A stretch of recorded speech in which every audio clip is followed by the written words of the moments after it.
Hey, what's up, everybody out there? My name is Sam Nunez. It's goddamn Sam.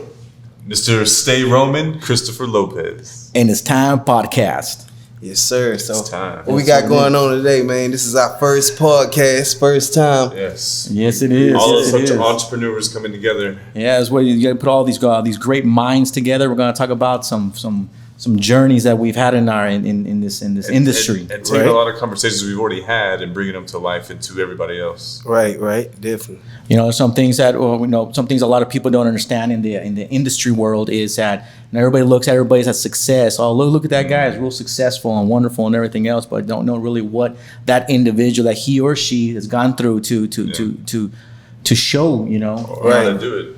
And one thing that I can share a little bit about this is, when I got into the entrepreneurial world, I've always been an entrepreneur. When since, did you become an entrepreneur? I became an entrepreneur. I was 7 years old. 7 years old. 7 years old? 7 years What old. were you selling? Bro, I'm gonna tell you exactly what I was selling. Actually, my mom in that time, they would sell these little popsicles, ice cream popsicle, they were like Kool-Aid, lemonade, and they would put into this popsicle. We have 4-pack. So I would go to house, door to door, house to house, and everything, and I would tell them, hey, you know what? I'm actually, selling this for 25 cents, and blah blah blah goes on, and I wasn't a lot of money, but back then I was making about $5, $10 and everything. But in that age, that was a lot of money for me. And that was at 7. 7 years old. That's when I started actually joined my own first entrepreneurship. Mine started at age 11. 11 years old. And I was selling CDs and tapes. Nice. So my uncle would drop me off. He would take me to Conroe. He'd take me to Studewood. Take me to all the surrounding cities. Drop me off on one street. He go, all your tapes and CDs. I need you to walk this whole block, and I go knock door to door. Hey, you want to buy CDs? I got Johnny Taylor. I got this. And that right there just started my hustle to show me that, hey, I can make some money without having to go get a job. And at the time, you had to be 12 to actually go out and work and sell from door to door. But they was letting me do it at 11 because I was so eager. No shit, 11 years old. I was in a lowrider car, so I always grew up in like Hispanic culture. Like the lowriders are like the pinnacle point of which you're doing something, right? So I would always get these lowrider magazines, and I would draw like all the pictures of the lowriders in them, like of the main picture, and I would sell it into people at school, and they'd buy it for like $1 or something. I put all this work and effort into it. They buy it for like, what age was that? I was 7, 8. 7 or 8. Okay. I was always artistic and like. So you always been in sales then? I've always been. Yeah. You know what? Put like this: any entrepreneur that's out there right now, it's going to be selling. It doesn't matter what you sell. You have to. You have to do sales. You can't get away from it. Like if you can be the best at everything else, but if you can't sell what you got, like. That's the main topic we should be talking about right now is sales, because a lot of people don't know how to sell a product. They might have a product, but it's about what's the marketing behind it. Yeah. How are you going to actually pitch this to somebody and make them persuade them to actually want to buy your product? Because it's a whole lot of great ideas out here that people coming up with things, but they don't know how to get it off.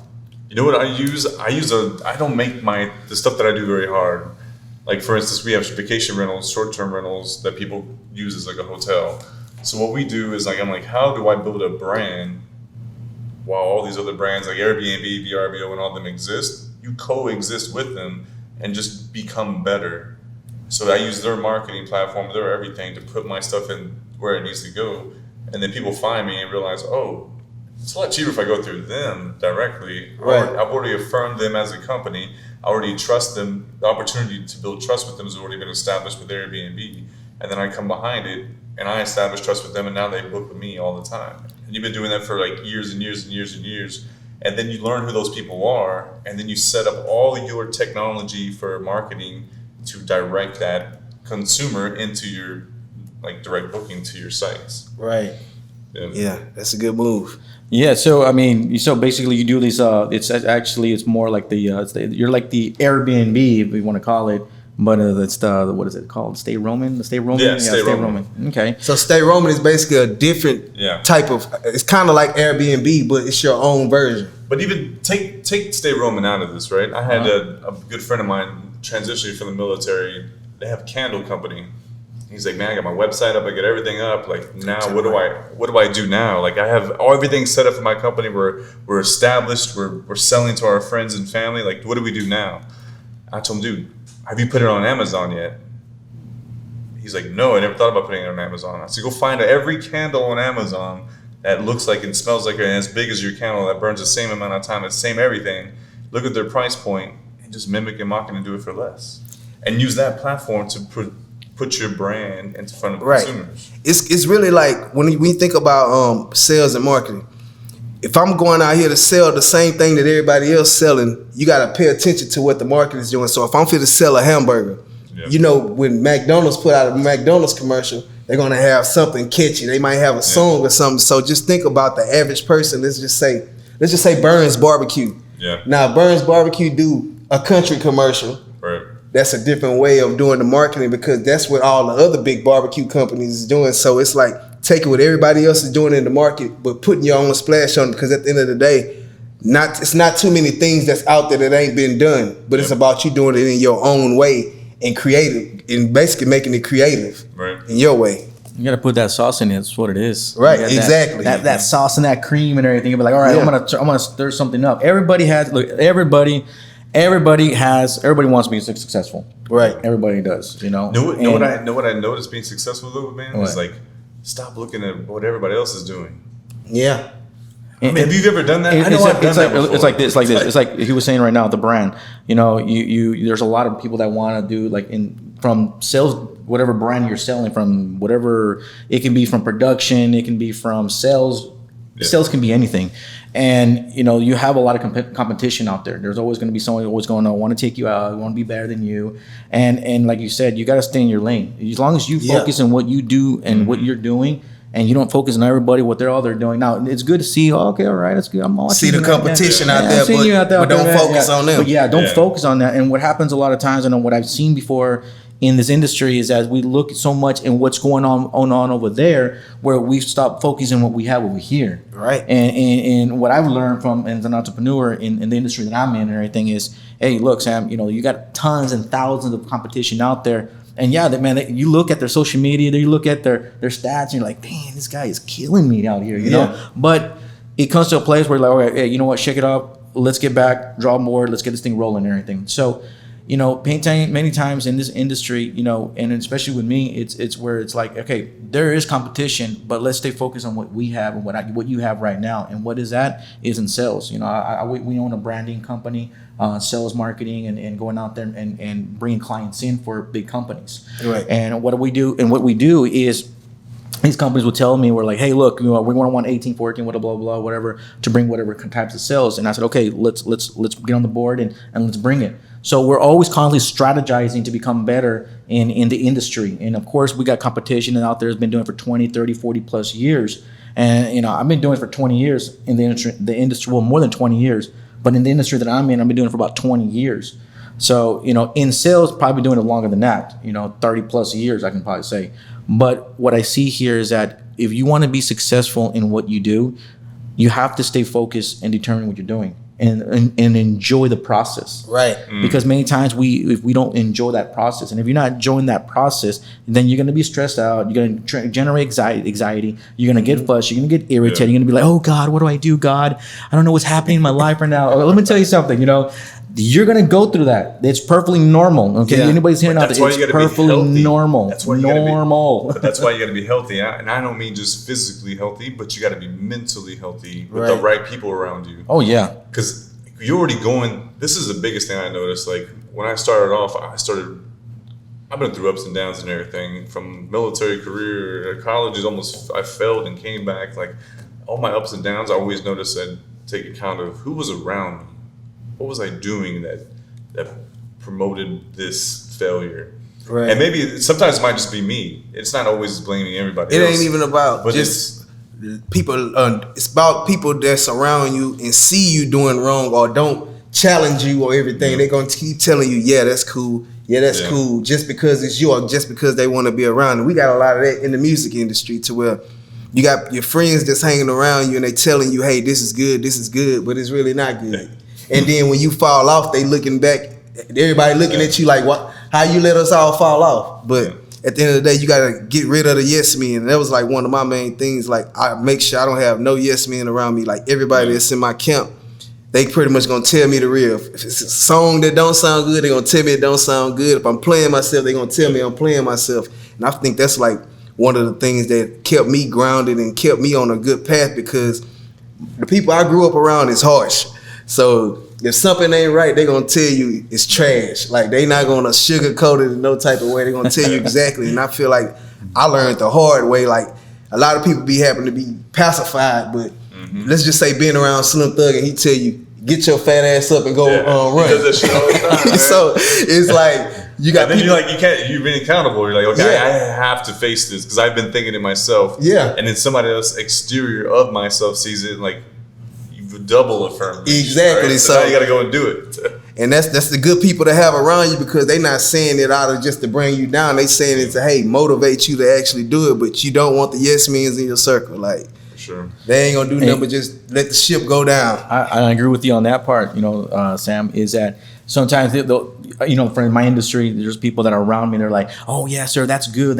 You're doing good." I'm like, "No, bro, I don't need you to be telling me that. I need you to tell me what I'm not doing good. Why are we not where we're not be? Exactly. Why How can I get better? How exactly? Yeah. And that's one thing. Working with one of my partners, she's always telling me like, "No, this is not good. This isn't." But she does it in a way where it's like not to bring you down. It's to lift you up. And it's like, okay, now I understand. I see it. Okay, let's move forward in this. But even in our personal relationships, like with our kids and family, if that's not straight, then it bleeds into your work.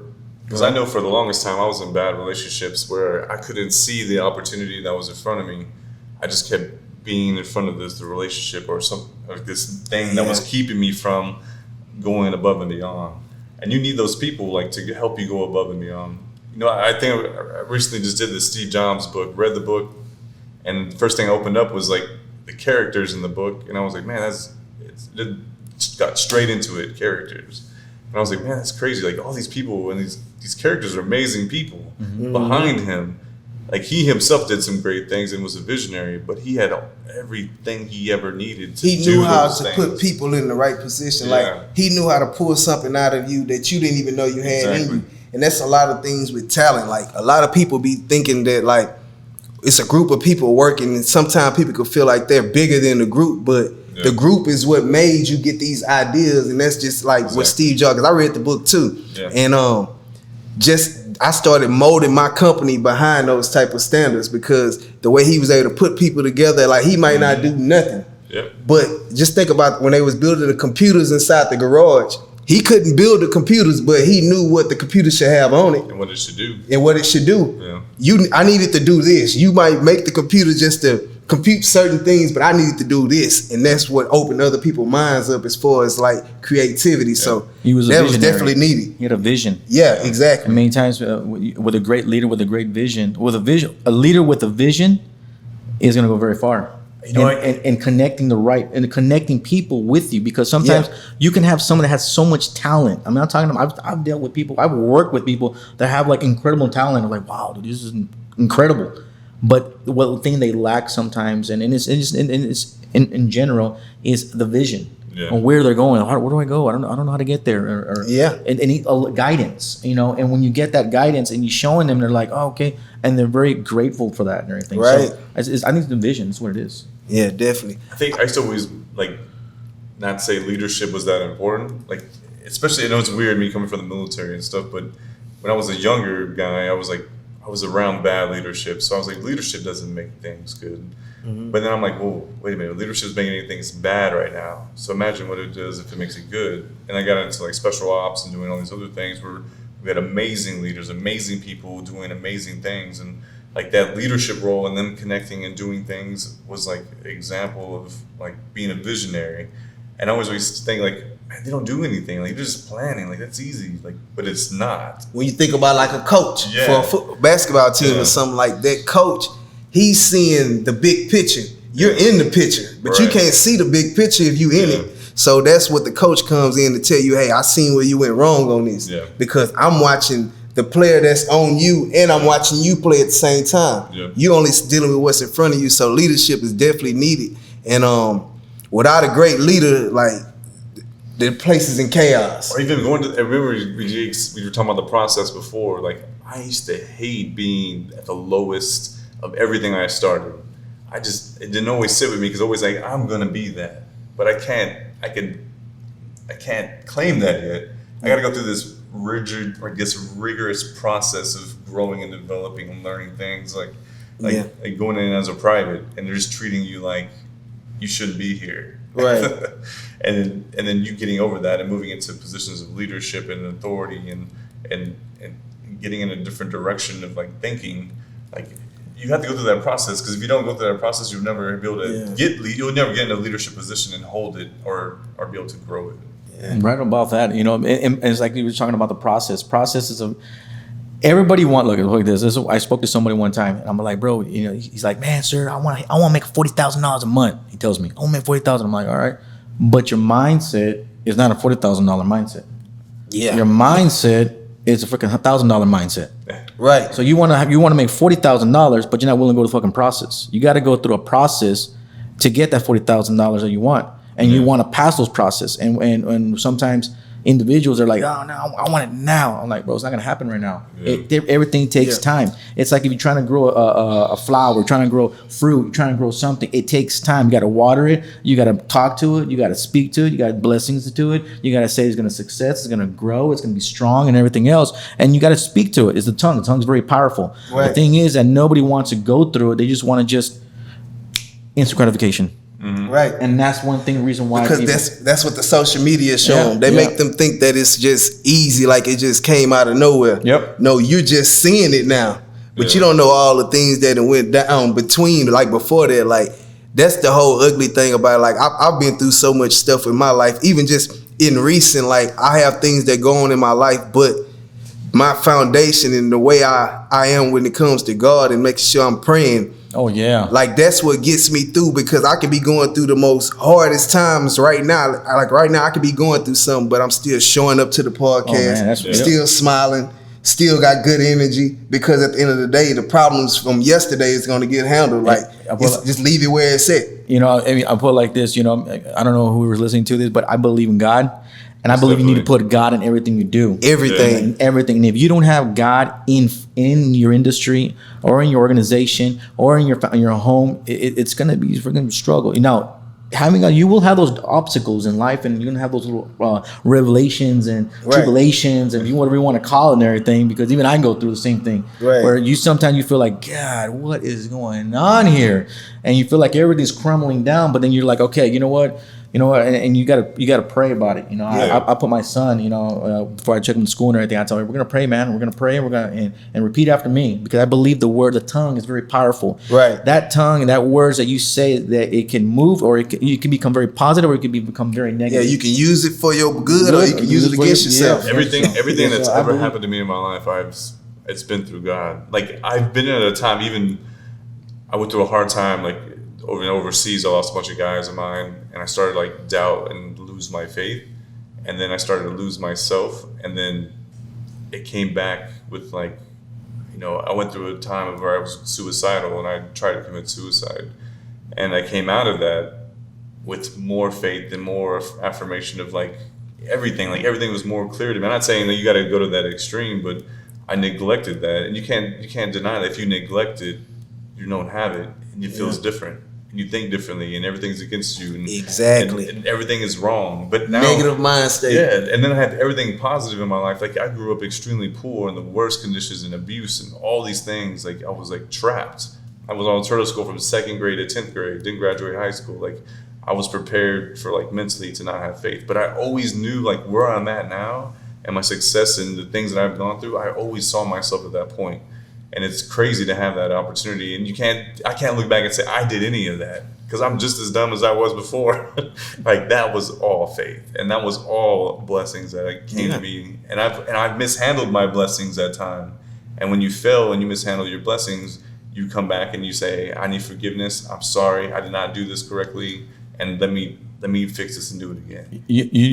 When just like this, when you feel like you're going down, this is what I believe. When you feel like you're going down, you got to stop, and you got to realize, and you got to say, okay, I got to be grateful for everything that I have. I got to be grateful that I woke up this morning and I'm still alive. I got to be grateful that I still got my 2 legs, my 2 hands. I'm not sick. I'm not in the doctor. You have to be grateful. Grateful is going to overcome every little situation that you're having within your day. You can wake up, and if you wake up and you say, oh, I'm just negative because I woke up, I have a bad day, and everyone everyone's mad at me and blah blah blah and this and that, and I got this phone call and I just feel like I'm just doing all the work and nobody's paying attention. I feel like I'm holding the weight and everything. Well, let me tell you something, man. Let me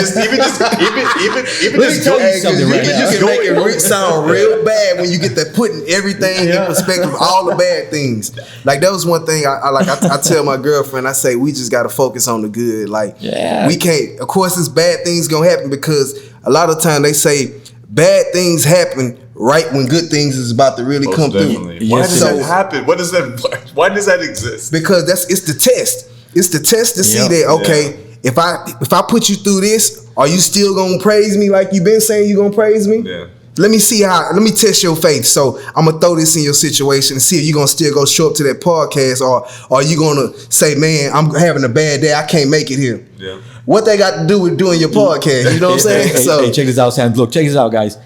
God will not give you what you cannot handle. Exactly. If you want blessings and you want growth and you want to succeed and you want to have all these great, wonderful things, it's must. Look, put it like this: if you want all these wonderful things, you have to be grateful.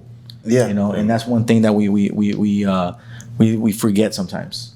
Right. And it doesn't matter what we're going through. It doesn't matter those tribulations going and all these crazy things are happening. And you just gotta stay. You gotta stay faith. You gotta have that faith and going back again, that gratefulness. Right. That's all it is. Yep. Gratitude will get you through the day. I know that's your formula. That's your formula right there. You must take it. It's like everybody eats, right? Yeah. Everybody eats. You get up, you brush your teeth, you eat food, you eat your breakfast, your lunch, your dinner, what do you want to do? If you don't eat, what happens? Little by little, you're gonna start getting sick. You wind up in the hospital. Then what happens? You can pass away. So this is your formula.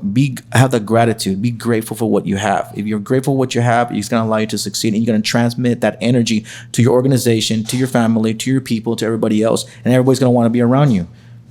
That's what I do in the day to day. And one thing I learned about all successful people and entrepreneurs, they talk the same, they think the same way. They talk about God a lot. Mm-hmm. And when you think about like DJ Khaled, you talk about anybody that's just pretty much doing something, they always have the center of talking about God. They talk about positivity. They talk about getting alone time. Like that was one thing I picked up too, is like having your time alone. Yeah. Because you can be sitting around somebody all the time, around negative energies, your homeboys, all this different type of thing. But when you get that time to sit by yourself, where you can actually hear from God and you can actually hear your thoughts, because you can be dealing with so much chaotic. Like a lot of people, I can just say people from the streets. If you worrying about hustling over here, doing this, like you getting pulled off so many different directions. Yep. You can't really just focus on what you need to do in front of you or see how your life is playing out. So having those times to yourself to actually self-reflect, it's much needed. And most of us move so much that we. Right. How many times have you drove home or somewhere and you just sat in the car and you just sat there and didn't do anything, and people are like, "Hey, are you okay?" You're like, "Yeah, I'm good. Yeah, I'm just chilling. I'm just need here, another hour. Yeah. I just need another hour. I'm good." Because sometimes you need that time to just sit there and just say, "I don't want to do nothing. Like, let me just be free." Like a lot of time we sitting down, we gotta be watching some TV, we gotta be watching our phone, we gotta be doing something. But it's like sometimes you gotta just sit in that silence and just sit there just to feel it. Maybe it's like meditation, man. Yeah, pretty much. Man, I agree with you on that. I mean, I think sometimes I'll tell my wife, and I'm like, hey, I just want to be alone. I just want to be quiet. Yeah, I just want to be quiet. And she's like, are you okay? Are you sad? No. I just want to relax. So do you ever see your man staring off like this, like he's thinking about something? We're not thinking about anything. What are you thinking? Yeah, there's nothing in mind right now. Right. Because I had those days sometimes where I just don't want to talk. Like I just be like, don't say nothing for a long time, and it be seeming like something wrong, but sometimes I just don't want to say nothing. It's not a day that I feel like I just want to keep speaking, especially after I've spoke a lot the day before, and I pretty much spoke to somebody that pretty much drained me. So now the next day I'm kind of like, okay, I did enough talking for the day. Let me relax. Sometimes you be like a counsel with someone else. And you're like, no, man, you can be positive. You gotta do this. You gotta do that. And you're absorbing all your energy and everything. You're just, and then you get home. You're like, I just want to be alone. Right. You want to watch a movie? Right. Watch a movie. Yeah, something like that. Let me see what's on Netflix. Yeah. Man, so have you ever went to networking events, like going out there and start networking with people, and like when you first become an entrepreneur, like, or you first start your hustle, whatever you got going on, like, you try to get out there and start networking with people and trying to find like people like y'all can help each other type of thing? I think in the music community, we do it more so at music conferences. So we might go meet with a DJ, and sometimes artists might collab with other artists. But at the end of the day, artists are trying to come in to see how can they get in through the DJ to get their music played. Yeah. DJs, we already pretty much have a brotherhood, so it's like it's an uncoded brotherhood where all DJs pretty much gonna get along with each other as far as networking. Now, as far as like I would say on business events, I have never really been to a business event. I always met people kind of like one or two people at a time or something like that. Like not no big meeting. I found myself like needing and thinking I need to go to all these networking events, and after every event I was so drained. And then I try to get back to my work, and I start doing work every time I go to the networking events, and I realize I'm like, hey, I don't need to know anybody here. Everybody's looking to meet somebody that's nobody. Yeah. And it's a huge waste of time. I wasted like 6 or 7 months doing that, like so much, and being drained from it. Then I axed that, and I started working even more on other things, and I try to find people in my industry that we could help each other with what we're doing. And that changed everything. I started meeting everybody I needed to know, even higher and higher and higher, and like through all aspects of business. Like I got to meet people by working and doing business. Right. So it's like if you're going to shows and you're in studios, you have people in studios. They bring somebody in and they want to hop on this, and like you start meeting people naturally like through working. And that's the best way to do it, because even with like right now, I develop a team. So as far as like how I get people, as far as like I like want to really engage with you, I want to have a couple conversations before I actually just really start doing work with you, because it's hard to find good help, and then it's hard to find stable health people that's actually ready to grind like you gonna grind. So it's like you gotta really have that one-on-one time to interview people. Like interviews, like I noticed that even with my company, I'm doing music and videos and stuff, but I gotta interview people now. Like anybody I'm gonna bring on my set with me, I need to talk with you. I need to see where your head is. I need to see, like, are you gonna type person not show up one day? Yeah. So it's like we gotta do the interviewing process, and I feel like in those big rooms you don't really get too much, because like I even paid for a seminar for real estate. Yeah. And I was sat in the seminar, but it's a whole seminar full of people, and how many questions can you really get out? Yeah. Like I probably got a lot of questions, but I'm trying to be compassionate with them, making sure that they get their questions out, and I'm trying to ask one question. So I feel like that big group of things is not going to work. I feel like you got to be able to be one-on-one, where you actually able to meet the person and hey, run over the things that you're not getting, because they pretty much trying to preach it to a whole crowd of people, but everybody don't learn the same. It's become kind of an industry of people doing that and soliciting networking opportunities and just But man, when you get in the grind of just doing it and working, like you start meeting people during the time periods in which things are happening. Trial and error. Yeah, that's right. All my success has been through. So it's luck, a lot of luck, right? But it's a lot of, if I shoot at that wall and there's a target on there, I shoot 1,000 bullets, I'm gonna hit the bullseye. Right. But if I shoot one bullet a day and once a month, like I might hit it, might not hit it. Right. Every day I'm shooting 1,000 bullets at a target. Every day. And I won't stop. And that's why I keep progressing and growing and failing, because you kill somebody too, right? You shoot at the wall, somebody behind the other.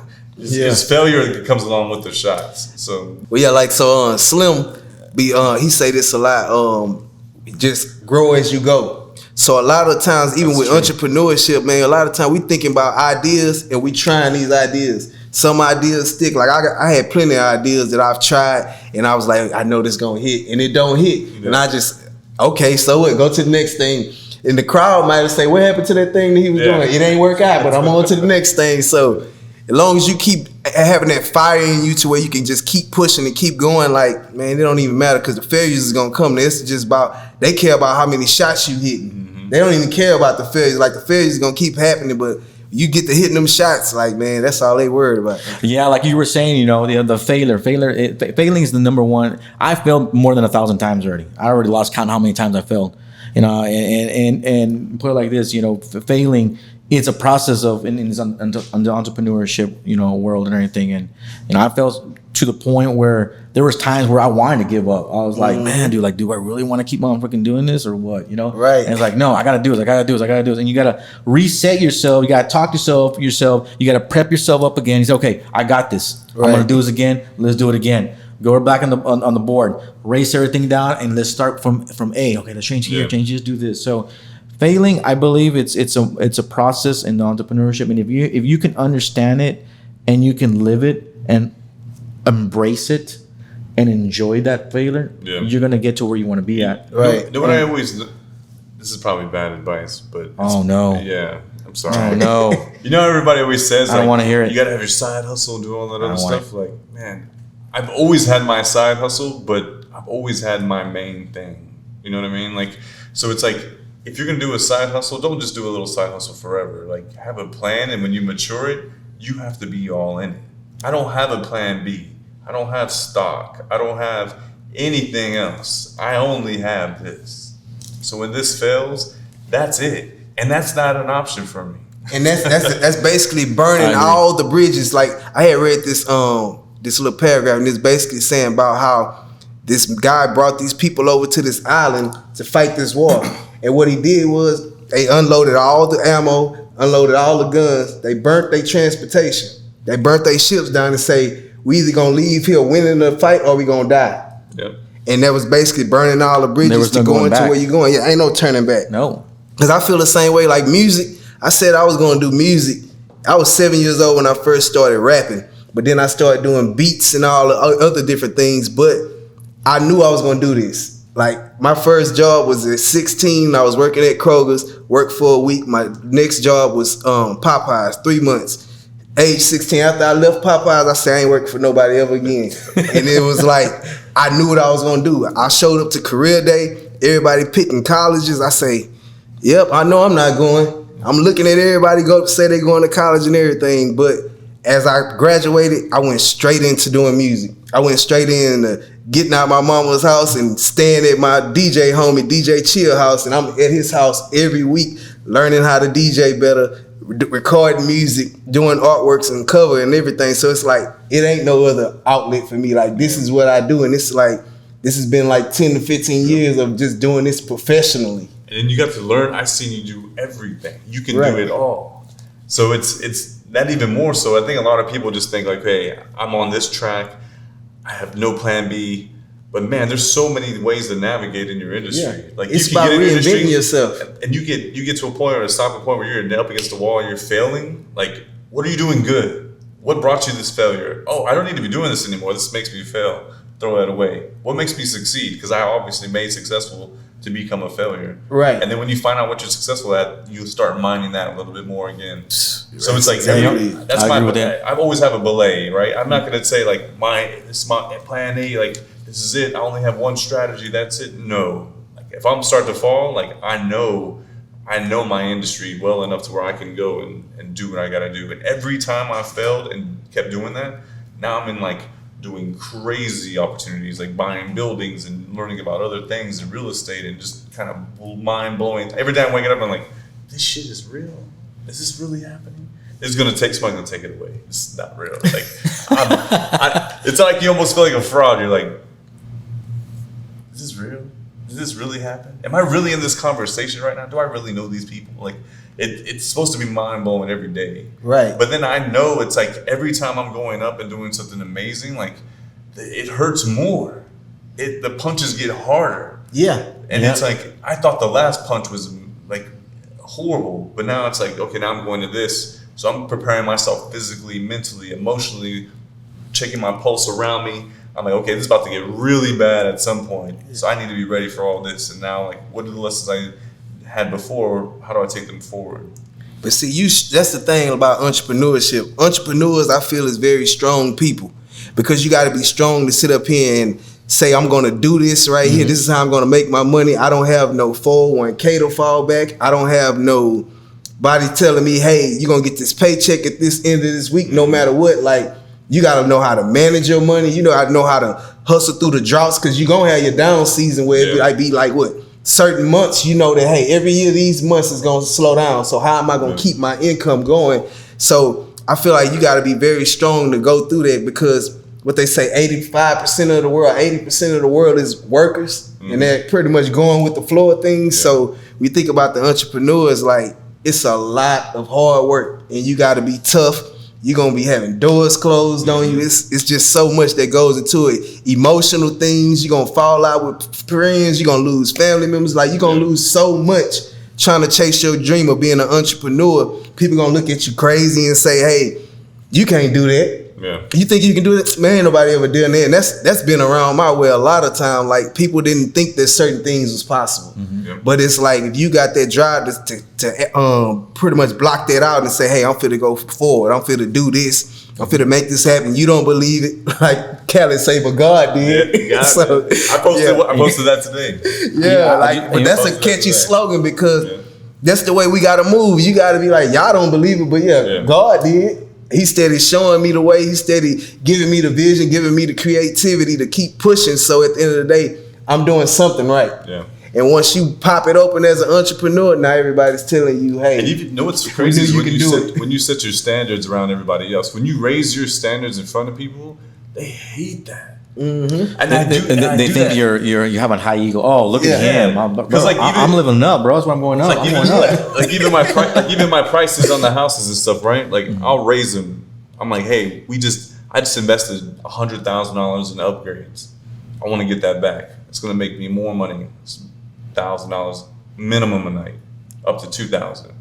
And then you have people like friends or people you know, like, man, why'd you change it on it? It's $1,000. I'm not changing it. Yeah.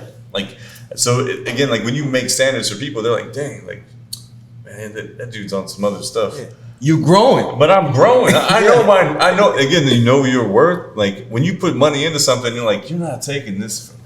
I've already invested this. Mm-hmm. I've seen everybody do it, and they raise their standards and they raise their equipment and they're raising everything around them, but everybody still thinks that they're cheap. And you gotta understand that when somebody raises the bar, it's you are still being cheap. That's better quality. Yes. You can't afford the quality now. Oh yeah. Right? Yeah, man. I agree with that, man. You got to be leveling up your game. That's what it is. If you're not leveling up, you know, and that's one thing that I know. You got to be leveling up. And if you're not leveling up, you're gonna be left behind. Yeah. You know, and you got to keep your like you said, the standards. Your standard needs to be at another level. You know, and if you want to better yourself and your family and your loved ones and your kids and everything, you have to level your game. You know, your expectations have to be up here where your kids and your loved ones are looking at you like, wow, look at dad. Oh wow, man, he's really going. Yeah, I'm going. Right. You know, I'm not gonna give it to you. You're gonna see what I'm going through. Yeah. You're gonna work, put some skin to that shit too. And I take my kids with me though, from the ages of 2 onward. If I'm in a meeting, they're not in school. Hey, you're going with me. Everything. If they're like, hey, daddy, what's wrong? Let me tell you, today I failed at this. And I'll have a conversation with my son. I don't talk to him like in details and stuff, but I'm saying like, oh, I did this and I made a mistake. He's like, man, Dad, why did you do that? I'm teaching him the things so he doesn't have to do them. You're preparing him. Yeah, I mean, I'm not being prideful and like holding it to myself and saying like, oh, well, don't worry about it. Just none of your business. Like, because I used to tell my dad all the time when I was little, like, man, are you okay? And he'd like snap at me, and I'm like, well, that's not right. Like maybe that's how I'm supposed to parent. And I think when my oldest one is 21, I used to parent that way, and I realized that it didn't make our relationship any better. Yeah. So I started parenting differently. But when a boy raises a man, like when a man raises a boy, you know what I mean? Like you see things differently. And I noticed that when I'm raising my son, I'm like, hey, let me be the man for you and tell you what I'm going through and how it feels. And that way you don't have to go through this, or you know how to go through this. I think most likely he's going to go through it. You know, I know that my son's going to go through it, but it's going to know how to overcome it, or how to overcome it. You know, so I mean, or even how to experience. There you go. Because as men, sometimes we experience things and we act out, and we get. Sometimes it could be anger. Sometimes it could be, you know, like unethically, like it comes out in some way, shape, or form. And we usually, when men mess up, we mess up big. Nothing we do as men, we mess up little, right? Yeah. Oh yeah. And then like letting your kids have a voice. Like I'm big on that, because you know back then a lot of parents be like, don't question me. Yeah. I don't want to hear it. I don't want to hear it. Yeah, but it's like sometimes they could be telling you but nothing, but then you missing out on the whole conversation. You don't really know what's going on in your kid's head. And at the end of the day, I feel like kids go through stuff just like adults go through stuff, but except it's in their world. Yeah. And a lot of times they won't even come to you and talk to you about it if you haven't established that relationship to actually talk with your kids and actually allow them to express themselves. Yeah. So, yeah. I think a lot of people too, like I grew up poor. If most of us, we all probably grew up poor. Yeah. We did grow up poor. I'd let you guys know I did not grow up in a silver platter. All right, You grew up I grew up in a trailer. It was falling apart. I lived in a very, very, if you want to call it the hood in South Texas and everything. Yeah. And Yeah. I'm out from the South, so way down the tip of Texas, right next where the border is at and everything. McAllen, Bronzeville. Oh, McAllen, 956. McAllen is built up right now. Like they building it up. Oh yeah. So I'm from down there, low income, very, very low income. Did not come with a rich family. Yeah, man, I'm from Trinity Garden, Yeah. so this right along 59 and Jensen and all that. Okay. Part. So I definitely came up out the mud of things, but hey, at the end of the day, I feel like that made me who I am today because I was able to appreciate everything now to this point. Yeah. Like the journey has been crazy, just being. It's a fun journey. So I never forget my journey, but I never bring it up to my kids either, right? I'm never like, hey, well, I remember we used to walk up down the road. I used to walk 50 miles to school in the snow backwards, that type of thing. Like I don't do that to my kids because I know that they're privileged because of my hard work and my blessings that has been coming to me and things that have happened. Like they've seen, like they live in a different world, but I know that their struggles are equal to mine. And I think it's hard as we become successful. I'm like, you're ungrateful. Like, you had that feeling like, man, you don't even know. Like, you just kind of have that in your head. Done been through. Yeah, you're like, man, you don't even know. Like, my dino nuggies are cold. Like, oh, what are you talking about? My son be in the game. Like that's his little world. He don't even understand what's going on. It could be chaos or anything, but that game, like they just be into their own little world. But I try to learn how to, like my son the other day, he's been to the games and all this other stuff, and he was talking in the language. I was like, we kept blowing him off, and then I was like, let me stop doing that. What is he really saying? He wants to connect with me with his games, and he's talking to me about like getting hacked and doing all these other things. I started taking interest in it, and I started to know a different side of him, and reveal and have different conversations with him, and like get to know him like deeper. And build that trust with him at a different level. Connecting with something that he likes because we try to portray everything on them that we think that they should like. Yeah. Yep. Like I just recently took my son to the store and I say we're gonna get model cars. It'll give you something different outside of playing the game. We're gonna get model cars. We're gonna sit up and build model cars. He was like, Daddy, I don't like cars. And I'm like, really? But it's like I thought it was so cool, but he like, but nah, I like to play games. I like to be in the game. Let's do this. Or whatever. So it's like I have to get on Warzone sometimes, or I play one of the other games with them. Whatever. So it's like getting into their world, and once you get into their world, they just start talking like crazy. Exactly. Like, they just start saying things. You're like, well, I didn't know. They like, Mom said something about you the other day. You're like, what? Yeah. What did she say? It opens the floor for them to talk about all kinds of things. Yeah. Oh yeah. Talking about their friends at school, and they're all like, oh man, I like this girl at school. She's fine. I'm like, what? I was like, where did this come from? Where did this come from? I mean, and it's going back and having that balance. You know, as an entrepreneur, sometimes we forget the balance. And we work so hard, so much, and we're in the game, and we're in the game mode, and we forget about those surroundings that we have. Yeah, we forget and it's not bad, it's not wrong, but sometimes we have to have that balance and still spend that time with your daughter, or your son, or your loved ones. Right. And I can say I'm witness on that. I mean, I've been to the point where I work Monday through Sunday nonstop. I did that for like about 3 years straight. Friends of mine, my wife, she was like, I don't know what's wrong with you. Why are you working so much? Because I know where I'm going. But sometimes you have to have that balance. And dude, we forget I put that before anything. Like when I was in the military, right? Like we have regular officers and you have like your enlisted, right? But then I was a chief warrant officer. So you have these like guys that are just kind of like, are they ever at work? Are they never here? What do they do? So what we would do is we try to find the right people to do everything we needed to them to do, and everything ran smoothly because I set it all up and they helped execute, do all these things, and just you kind of get to manage a lot of the stuff and take your identity out of it. Right. Let the captain be and the colonel be good. He'll take all the glory. On the NCOs, hey, this is what the colonel's saying. He's not. Don't do all that. Like, just do these things.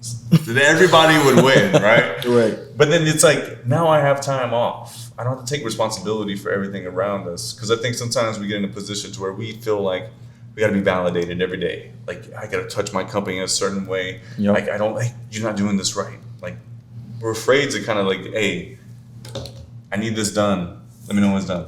Right. And that's the most powerful. Get your hand off the wheel sometimes. And so that, no. Like, yes. Yeah. It's like letting a 7-year-old drive. I'm guilty on that. I'm guilty on that right there. You know, sometimes I'm like, hold on, let me do it. But sometimes we have to empower other people if you want to jump to the next level. I'm lazy. Exactly. You know what? And I used to do that because like I'll be like, just let me do it. But you know what? I'll be like, you know what? Let me let them try to figure it out. Because once you let them figure it out and be stronger, now you're relieving yourself of the thing. That's the only way that you can really expand and grow is if you can get other people to do what you need to do. Like a lot of the big time people, they're not really sitting there, like, let's just say videographers. The high class videographers, a lot of times they're not shooting the video themselves or whatever. But when you first start off, you know, you're shooting it, you edit it and all that. Now, I might shoot it, I might send it to somebody else to edit, or they might shoot it and bring me to edit. So it's like I'm not doing all the work myself. So now I'm able to be other places and do other things outside of trying to be hands-on for everything. It always say, I think it's a common saying actually, is like, stop working in your company and work on your company. Yeah. Like right now we are working on our company. We don't have to be working in our company or answering telephones and doing all these other things. Like, another thing too is I believe in my heart is I'm always ready for success. Like right now, I could be sitting here in the room doing nothing tied to my phone, and 1 million sales come in at once. I don't have to do anything but check my account when I walk out. There's nothing I have to do. It'll just happen. And that's the way you gotta be. That's what you have to build. It's okay to be the laziest person in your company. Just have the vision, put everything in place, and let it do what it's going to do, and then pulse check and build and create and advance what you're already doing. You pretty much maintaining because you not really laid the foundation out. Yeah. Because you imagine, like, if 1 million people try to be a client of yours right now, what's the process of that? How long does that take to process that many clients? It should be seamless. You should be able to take money right away. And a lot of us are doing things, and we're in success, but we're not in its fullest potential because it's because of us. Like, we keep holding on to it. Yeah. But you need to find I think anybody needs to find a way to sit in a room by yourself with no electronics and hit that $1 million customers coming into your platform immediately. Right. Yeah. Because you gotta think, if you win the lottery, or just say for you, right? Drake goes on the thing, drops his flowers to you, and he's like, man, this is the best dude ever to touch a mic. Every guy to touch a video. Everybody, the best person ever exists. Your phone would blow up. Yeah, definitely. Definitely. That cosign. Yeah. So it's like getting ready for the cosign. Like, if biggest client ever walks in and takes something, like, gives you an offer, like, we should have everything in place to kind of do the deal. Right. So pretty much staying ready so you ain't got to get ready. Never get ready. Yeah, you are always staying ready. Yeah, always ready. Every time I went to combat, I was ready. I wasn't like, hey, let me get ready to see if I can. That's how I do artists now. When artists tell me they can sing or they can rap, I just say, go ahead, do it now. Mm-hmm. And if they telling me right now, what you mean? But it's people out there that as soon as I say rap, they gonna bust out rapping, and that's the people that really want it. But if you the person that's gonna play it cool, like all these people right here, you want me to do it now? Yeah. Yes. Opportunity happens right now. Like, exactly. I was watching, I was reading one of these books with basically Will Smith book, and he said Quincy Jones brought him in to do the Fresh Prince audition. They was at a party, a Hollywood party, and he say everybody was there, all the stars, Puff Daddy, everybody, and then Oprah. Yeah, Quincy Jones say, all right, everybody move the furniture to the side. Will finna do his improv right now, and he was like, right now, I can't even get ready. He say, okay, come in the room. And what he told Will, he say, so you can't do it right now. He say, so if you can't do it right now, that means the show is going on next week. So that means the production manager got to pause what he doing and reschedule this for next week, which is going to mess up the other person from this. So he basically did the whole chain effect. So he say, basically what you telling me is I need to do this now. And he was like, yeah, because the opportunity is now. No. If you get this deal, if you do this right now and it go well, you on a show the next week. Change your life. Change your life. So it's like those life-changing moments, a lot of people run from them. Yep. And I can say me personally, I feel like it's been opportunities that came my way. I done sat in the soccer stadium downtown right next to Meek Mill, one of my favorite rappers, and I ain't say nothing to him. Like, You didn't even say not even one word. I didn't say not one word, but it's like, it was just, I guess I was in that mode feeling too cool to like go introduce myself, because I'm feeling like, okay, everybody comes up to him. You know what's funny? We get trained to not take opportunities. Right. Like we get put in a fan. Like I think it's like we can get in, like you said, like almost like a fan mode to where it's like, I don't want to interrupt. I don't want to look like. Yeah. Once you bury that, you're like, Hey, what are you working on? Yeah. So it's like now when I see people like that, like when I first start, when I just said forget it, I just start meeting people, start walking. Every time I seen Big Crit, when I first met him, hey, what's up? Every time I see him, I come speak to him. He might not even remember me, but after a certain amount of time, if I keep seeing you, so if I would have spoke to Meek then, and then I see him somewhere else, and then spoke again, because at the end of the day, for me to be backstage next to you, I gotta be next to somebody, or I'm somebody. So at the end of the day, that's the type of things that play in a lot of people's heads, to where they'll kill their own little thing. Like this could be your shot. They'll call like dick riding. Right.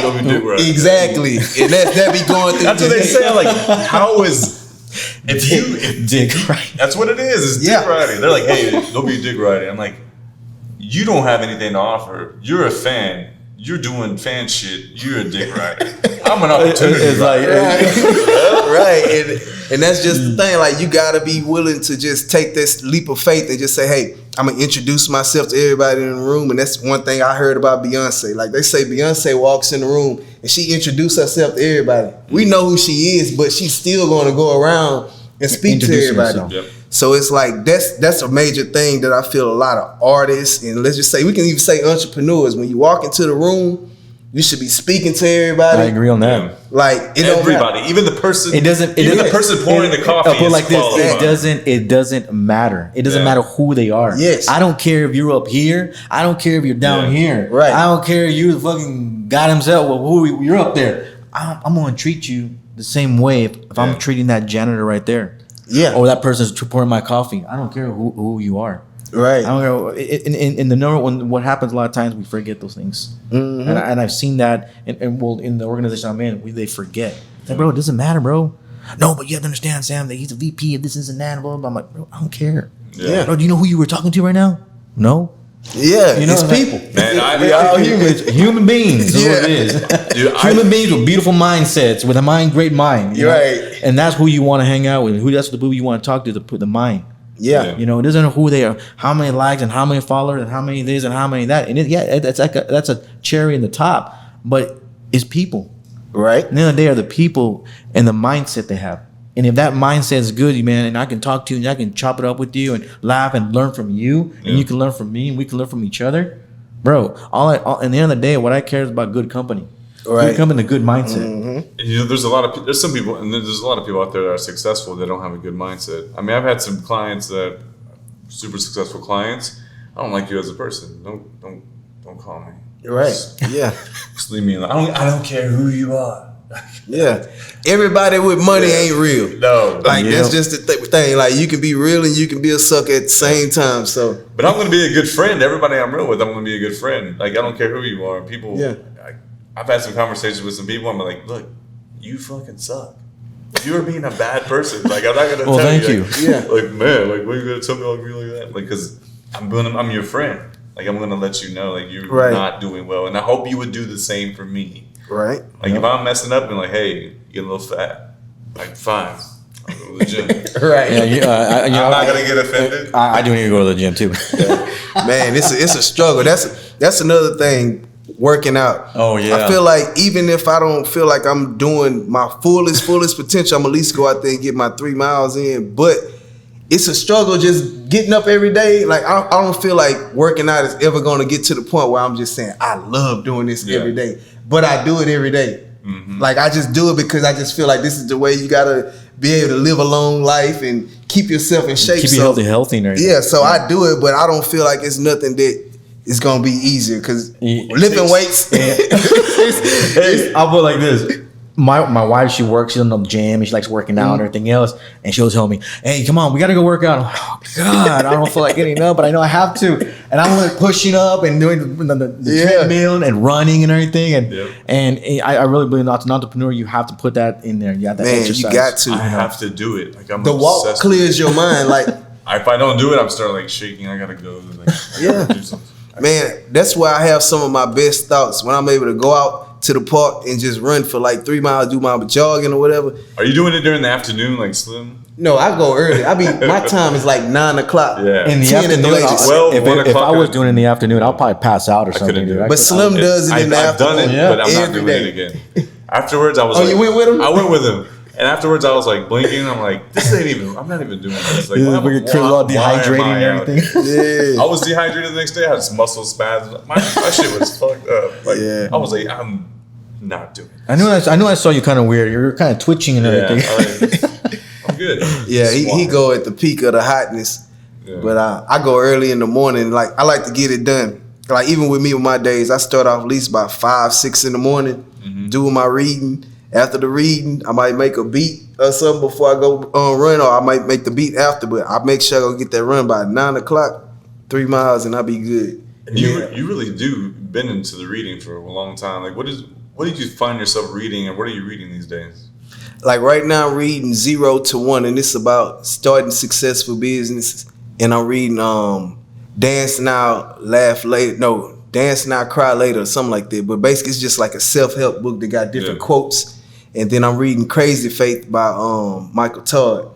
So the way I do my reading is I probably pick like, when I first started off reading, I was doing like 5 books at a time. But each book is a different topic. So I might have a biography, then I might have Rich Dad, Poor Dad, then I got Think and Grow Rich, and then I might have a spiritual book. So I got something different that I'm reading. And the way I do my reading is like, if I'm up at like 5:30 or 5, I'm reading all the way up to probably about 9 because I enjoy it. Like it's like I'm at the movies or something. I need to get that. You know what I have?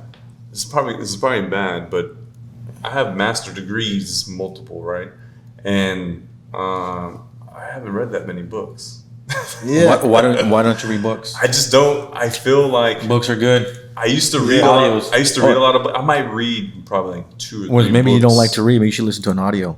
I do listen to a lot of podcasts. Yeah. See, I be in the books. I'm highlighting my books and everything, and then I just try to sit with it. I'm like, I wonder what somebody's doing outside. I just start thinking about other things. I'm like, oh, the dog ran across the road, and what's Sam doing? So you be reading quiet? You be reading in a quiet room? I have a question. So are you like reading like in your mind? Like you just look into the book and you just I'm just like reading. No, when I start reading, what are you doing? I start thinking about other things. See, you basically be tapping out. You're not focused, but see me, I be focused, and then I got jazz music playing in the background. So I'm kind of setting the whole scenery. I'm setting the whole scenery. So I'm sitting here reading this book. We're gonna be like, fucking goddamn. You know, the sun ain't even up there. So reading a book. So sun ain't even up. Nigga loving that book right now. So the sun don't even be up. So I got my lights already on. So it's a whole vibe. I feel like reading right now. Yeah. So that's what it is. And it's like once you reading some interesting books, like let's just say like the Will Smith book or DMX book, like those books there, you'll be sitting there, you realize like, man, I don't even want to stop. But I used to didn't read it all though. Like I didn't start reading books until 2017. Right. And like back at school, like reading was not my subject. I did not want to read anything. But once I started reading, it opened my mind up to so much things. I started seeing my life just unfold right before my people watch me change like so quick. My friends and everybody was like, man, them books, you done just switched up like real quick, because I used to have a certain type of mentality, and I feel like the new mentality that I've got off of reading books and how I've changed my life, it done put me in whole different rooms that I never thought I'd be in. You know, I feel like I used to read a lot more back in my 20s and probably early 30s, right? But as I've gotten older, I started having better conversations. I'm having amazing conversations with amazing people, and it's very stimulating, like every day. So I'm even talking to people that wrote books. You know, I have friends that have written like some amazing books and done amazing things. Like when I'm able to interact with them, it's like I'm having more conversations with people and learning immediately. So when it's probably the point when I get to a book, I'm already kind of like still thinking about like these fast learning things that just came to my mind. Now I'm putting them into play, and I'm not reading as much. So I just thinking about it as we were talking, like I did probably read more in my earlier years than I do now. But I want to get started reading again. I'm gonna tell you what you should try. Try putting some jazz music on and actually read out loud. Yeah. Because when you read out loud, you got to make sure that you saying the words, and then you just like you reading it to yourself, and you're able to focus more now. But when you reading it just quietly, now all kinds of thoughts can go to your head. But when you focus on those words, you got to say them out loud. That's how you keep your focus. Like that's how I started doing. I started just reading my book out loud to myself. So I would like to do it by myself, because anybody else would be like, man, you're here reading, talking to yourself, but it's like when I'm by myself, I can just read it out or whatever. Like my girl, she done caught me a couple times. She be sitting there at the window, and I'm just sitting there just reading it to myself. I don't even see her there. She just see me, but I don't see her. Like, man, well, there he goes reading again. There he goes. There he goes.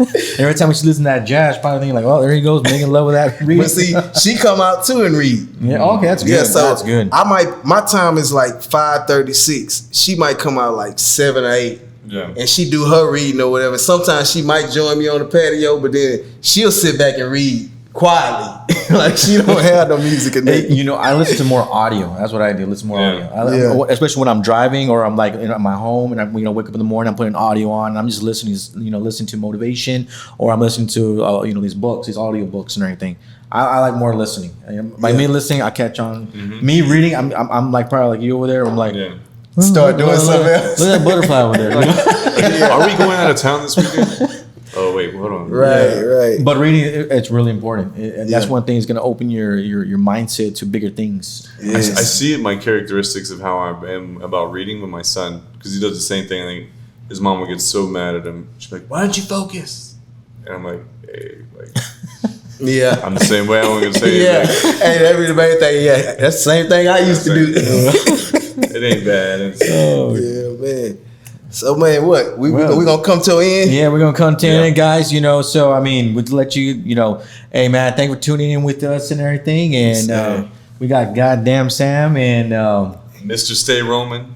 Yes, sir, Kris. Man. And we got Sam Nunez. So man. You can follow me on Instagram at Mr._Stay Roman on Instagram. Follow me at DJ Young Samm 713.